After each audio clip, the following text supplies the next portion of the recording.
Hello, and welcome to your most obedient and humble servant. This is Women's History Podcast, where we feature 18th and early 19th century women's letters that don't get as much attention as we think they should. I'm your host, Katherine Garrett. This episode is part of our season on wit. We're doing something a little bit different and kind of fun this episode.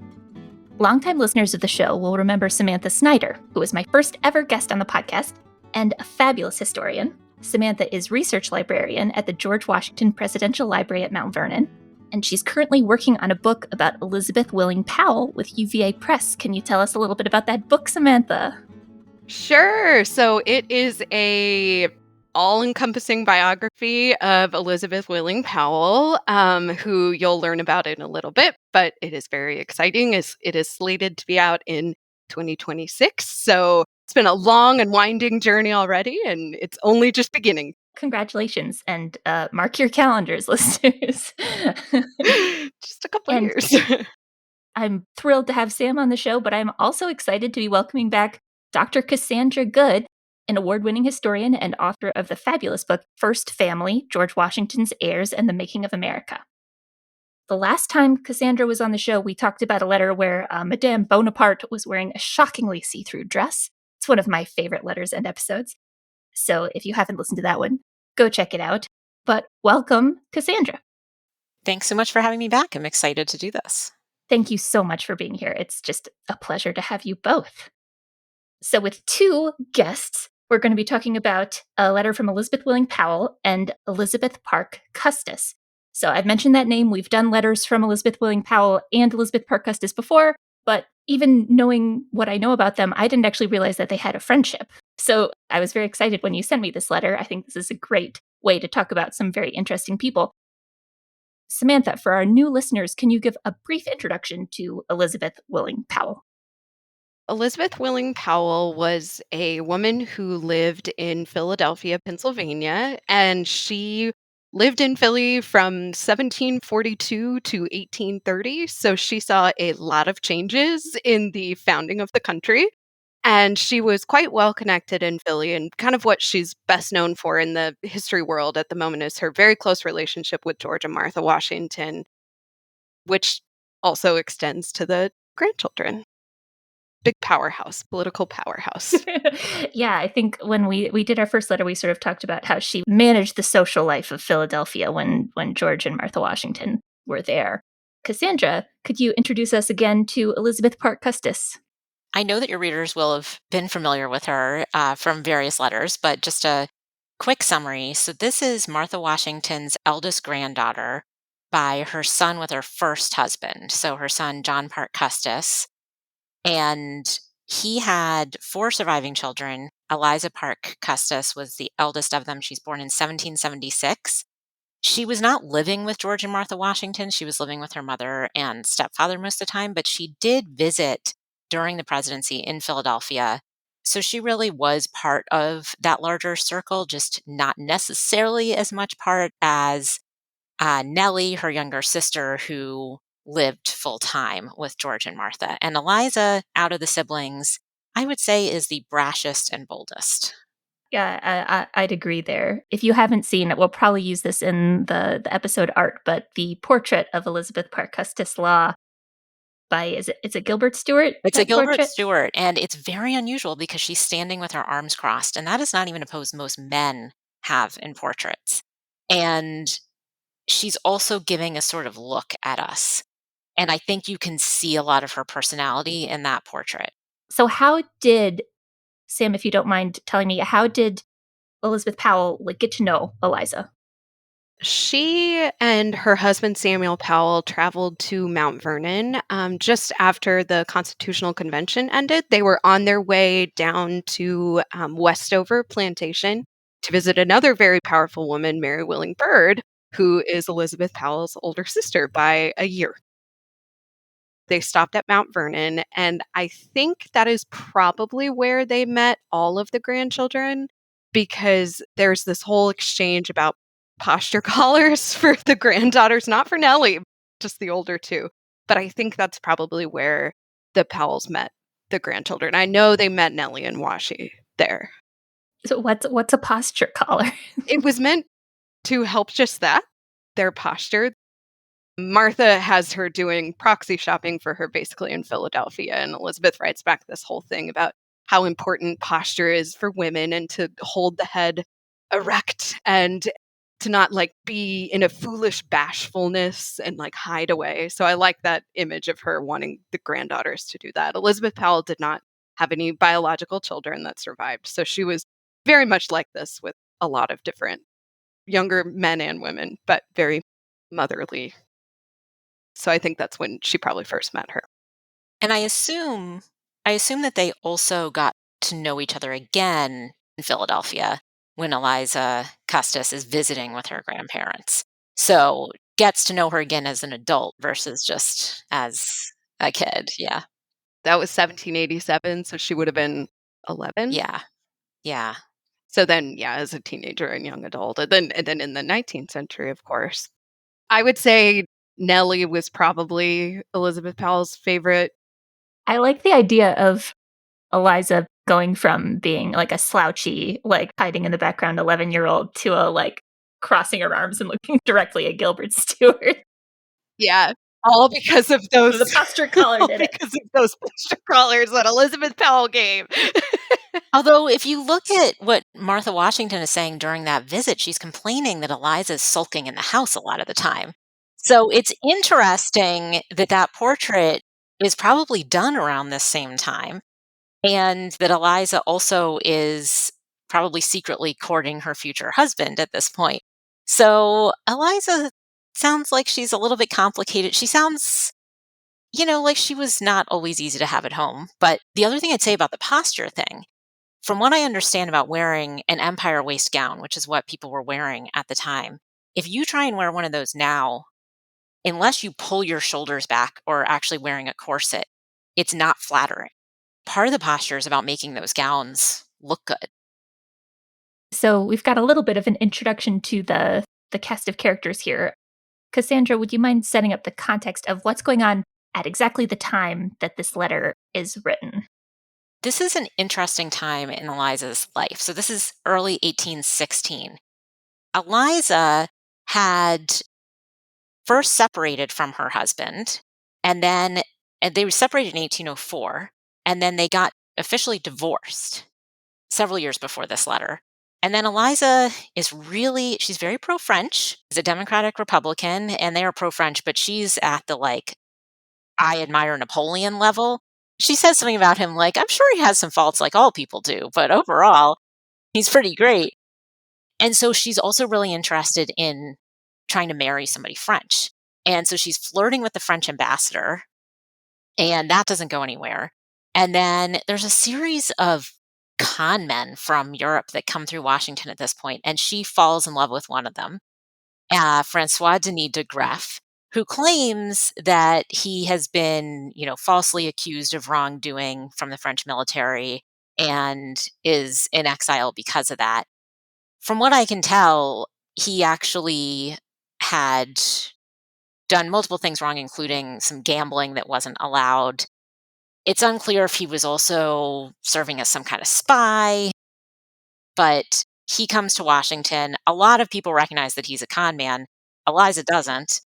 Falls for him. They get engaged, and he goes back to France. He, for some reason, needs to get approval from somebody in the military to marry her. And he's like, look, it's George and Martha's granddaughter. They refuse him permission. Then at some point in 1815, he dies by suicide. He slits his throat. Oh, And wow. Eliza finds this out in late 1815, early 1816. And she is so devastated that she falls into an illness. And that is the context in which this letter is written. Can we just talk like briefly about Eliza's taste in men? Because Yeah, yeah, her it's first husband like was also, I mean, he was eccentric. he was eccentric, and he was, I mean, kind of like he was in the land speculation thing. Like I don't know if he was exactly a con man, but like he it seems like he married Eliza a little bit to just sort of because she was George and Martha Washington's granddaughter and that this would look good for him. Right. It certainly was beneficial to him, although she wouldn't have chosen to marry him unless She actually, and if you look at his writings, I think he actually did love her. I think their split, they just couldn't get along with each other. That seems to be the main reason that they split. He may have also had a mistress that he brought back from Europe with him. I actually don't think that would have been enough for them to split because that wasn't, entirely unusual. Although I think it would have hurt Eliza's pride. But I do think that marriage never really worked. It was okay for a few years and then it fell apart pretty quickly. And then yeah, she definitely flirts with several different people, but it seems like it's French guys that she's really interested in. And unfortunately, she, never is successful in love again. Eliza's ill, and where is she? Where is she living in DC? Is she in the federal city at this time? Where is she at the point of this? I think she is back in DC. At this point, she was going back and forth some of the time to Philadelphia, but she was not like close to Elizabeth Powell in Philadelphia. She was actually in Germantown. So I think at this point she is back in Washington. All right, so let's dive into the letter. This is February 28th, 1816. Elizabeth Willing Powell to Elizabeth Parke Custis. You mention with much sensibility the prompt, kind attentions of your friends in your late illness. I hope among those your own sisters were most assiduously conspicuous. I well know that you and they on political subjects are too often at variance, but a difference in opinion on those topics ought not to interrupt family harmony. Each should cede a little to the prejudice, misapprehension, misinformation, and personal attachments by which the wisest and best of men have been fatally deceived, even those well versed in the profound science of government. My barometer that is my side admonishes me to lay down my pen, but I cannot resist mentioning to you a vague report that is in circulation here, that you are again to be united to Mr. Law.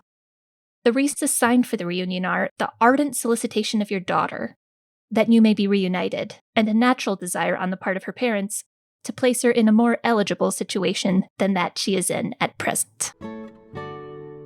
All right, so this is very interesting. Cassandra, would you mind telling me a little bit about Eliza's relationship with her daughter?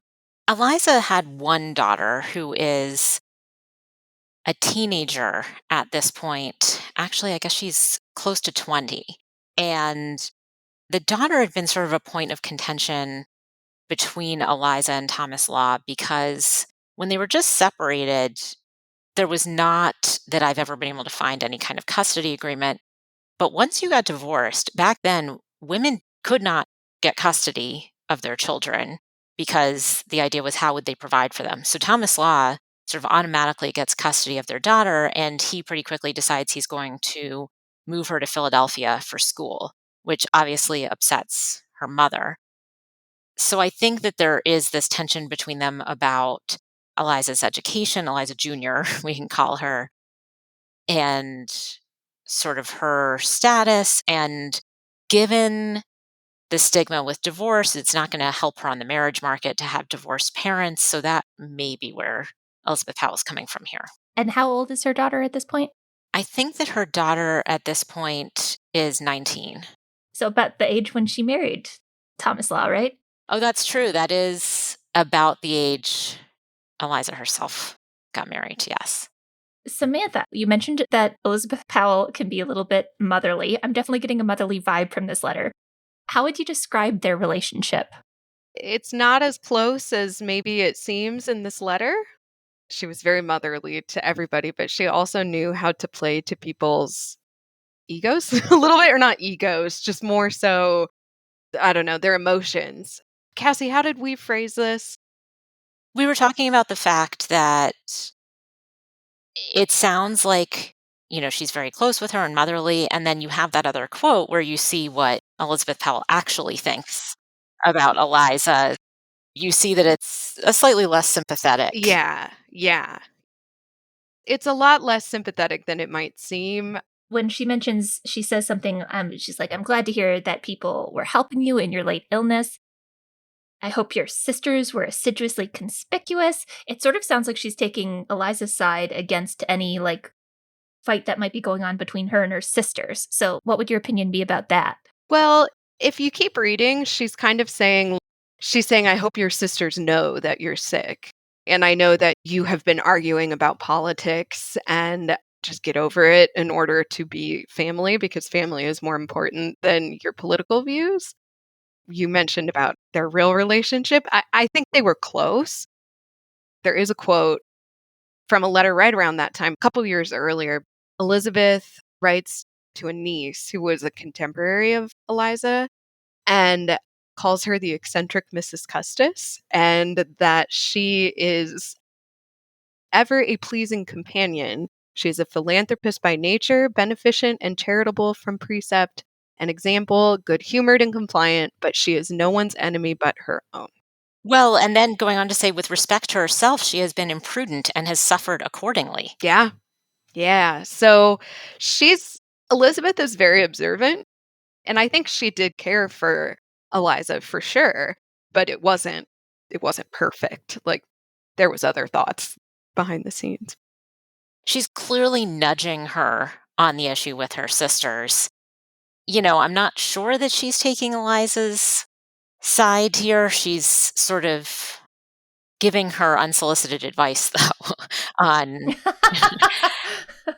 she doesn't know the full dynamic of what's going on between Eliza and her siblings, But which she does go on to say that she's seen it with men. She's seen these men in the government deal with this. And of course she has because she's been so well connected over the years. So to her, it's more abstract.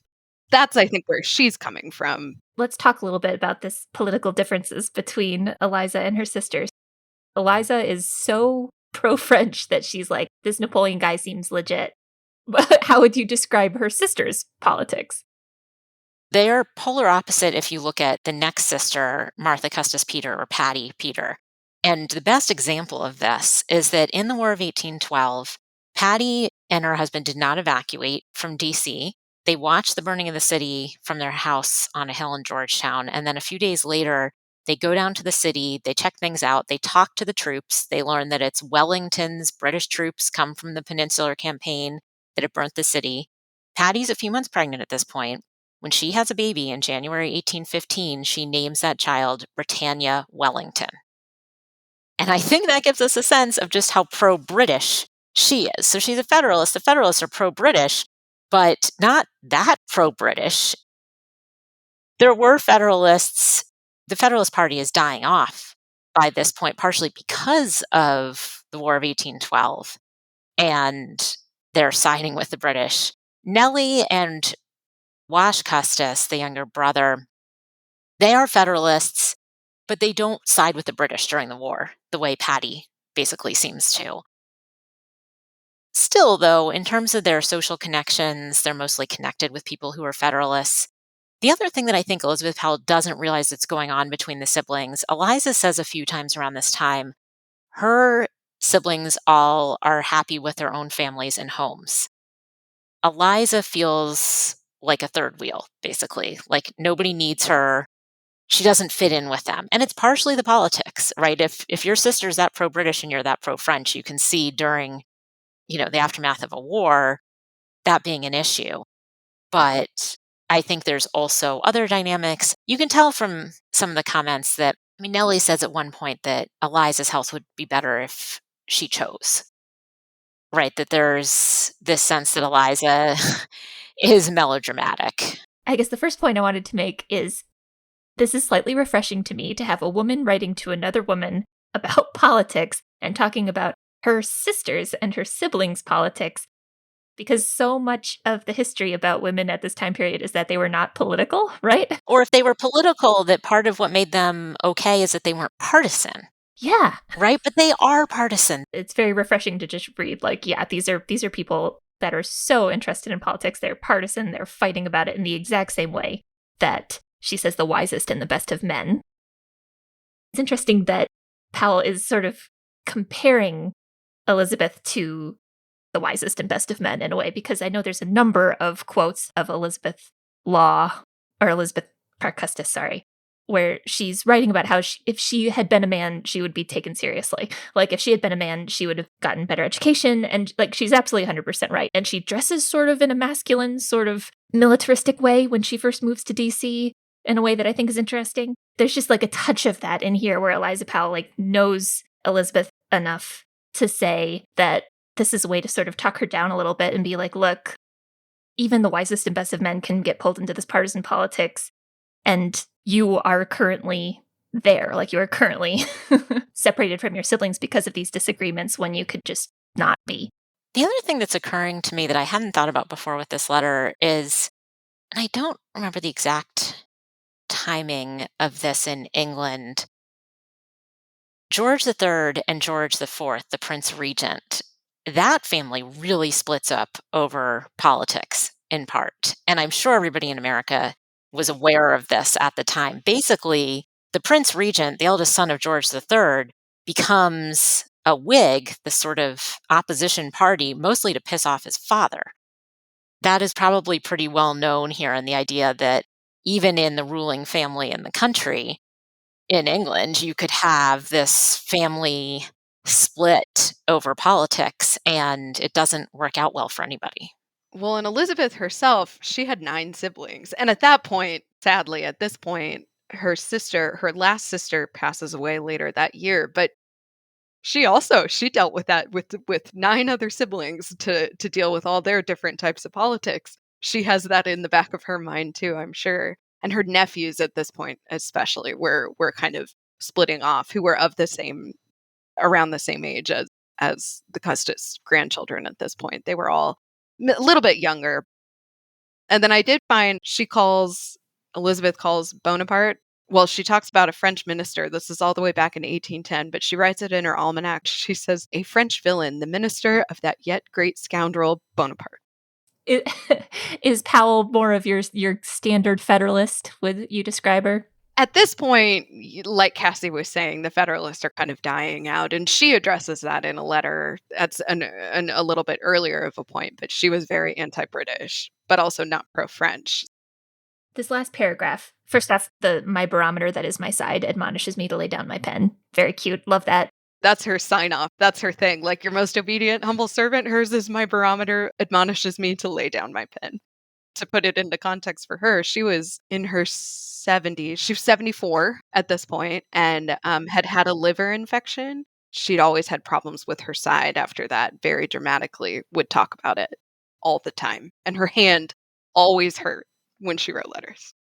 So she sort of ends it with that she's heard a rumor that she might get back together with Thomas Law, who she divorced for what must have been at the time period, like, unusual reasons to just divorce somebody for not getting along. And she throws a little guilt trip in there with the ardent solicitation of your daughter that you may be reunited and a natural desire to place her in a more. So she's basically saying, you not getting back together with Thomas Law is hurting your daughter's chances of marrying well. Is that how you would understand that, Cassandra? Yeah, I think she's sort of hinting at that. And this would have, I think, really rankled Eliza Custis, because Eliza didn't want to get divorced. She knew it was going to make her look bad, that she had wanted to separate, but she was okay with just keeping a separation. And so when Thomas Law actually filed for divorce, she was not happy about it. You could not get a divorce just based on, we don't get along. It had to be based on either adultery or abandonment, basically, or abuse. So they hadn't been living together for a long time. So Law just basically said, she has abandoned bed and board. She's not living in my household and doing her duties as a wife anymore. Had to have annoyed Eliza. The other thing about this divorce is everybody in Washington finds out that it has gone through before Eliza does. And she writes a letter saying, I heard from a friend that everybody at a party was talking about it, and I hadn't even gotten the news yet. So the divorce is not a subject she really wants to talk about, and there's no way she and Thomas Law are getting back together. The absolute boldness for Thomas Law to have 2 children from a previous unmarried relationship and then a possible mistress, and then to be like, "Well, I'm divorcing my wife."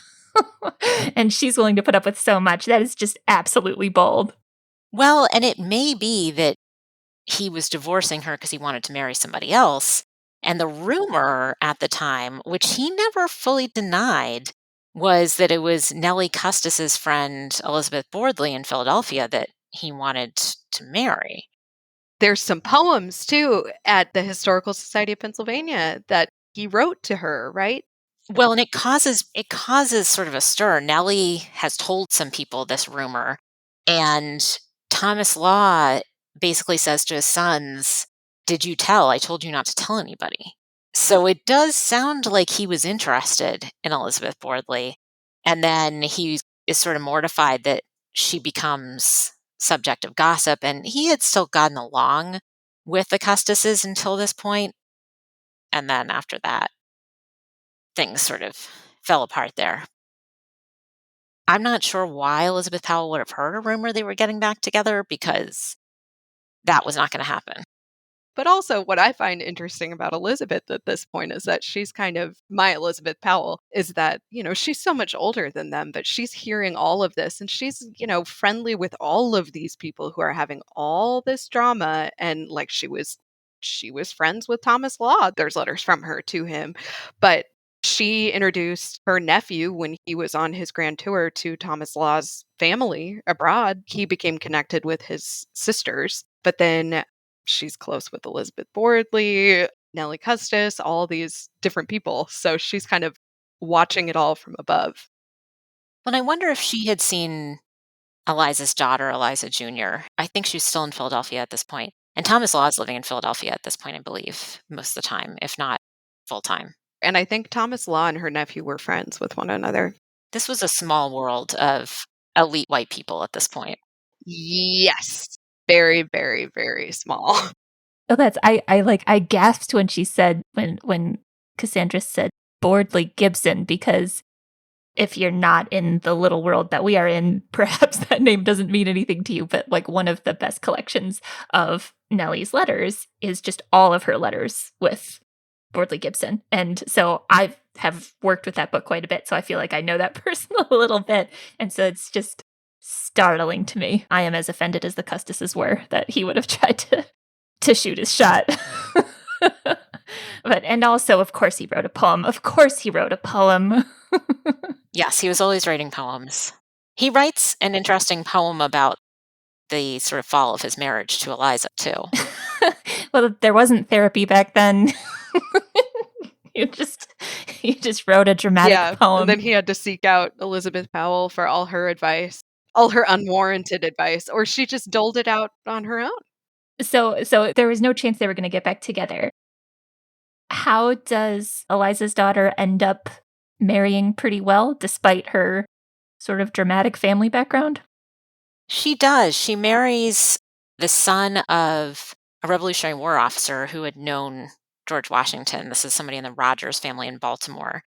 That marriage seems to be pretty happy. There is drama around the wedding itself over whether to invite Thomas Law's 2 sons that are half Indian, as in Indian subcontinent, Indian from his time when he was working in India and had 2 children. We don't know anything about the mother. So he has these 2 mixed race children that actually have been fairly integrated into DC society at this point. One of the sons is a lawyer. They go to Yale. But it appears that the Custises did not invite these boys to the wedding, and it causes a lot of pain in the family. And it is probably a race thing that even though they sort of were treated in many ways as white, that perhaps either the Rogers or the Custises decided it wasn't appropriate for their racial sensibilities for them to be there. I mean, these are, we should remember too, major enslavers. The Rogers have enslaved people, the Custises have hundreds of enslaved people. So that becomes an ugly incident. But Eliza Jr. doesn't get married for another few years. So this is it's a complicated situation. I really feel bad for Elizabeth Parke Custis, and I sort of understand where Elizabeth Powell's coming from as well. If I could ask each of you to talk a little bit about what you find compelling about this letter and what you find compelling about each of these women. Samantha touched on this before, the fact that we're seeing, well, both of you touched on this, that we're seeing multiple women talking about politics and political differences, and we're seeing just how partisan women could be at this time. It feels like something that historians of gender in this period have to remind people over and over again, that women were involved in politics. Women were engaged with this, they were partisan, and it was important to them. Still, there's this public idea, partially coming from the rhetoric at the time, that, women are staying out of politics. And I think Eliza in particular, while she was certainly melodramatic, possibly eccentric, as Elizabeth Powell describes her, she breaks a lot of boundaries in this period, even more so than some other women. And I find that enticing about her. The fact that she's willing to go farther than other women are. And I think that's part of why so many people are critical of her, is that she is not fitting into these normal bounds of womanhood, but that also makes her much more interesting to study.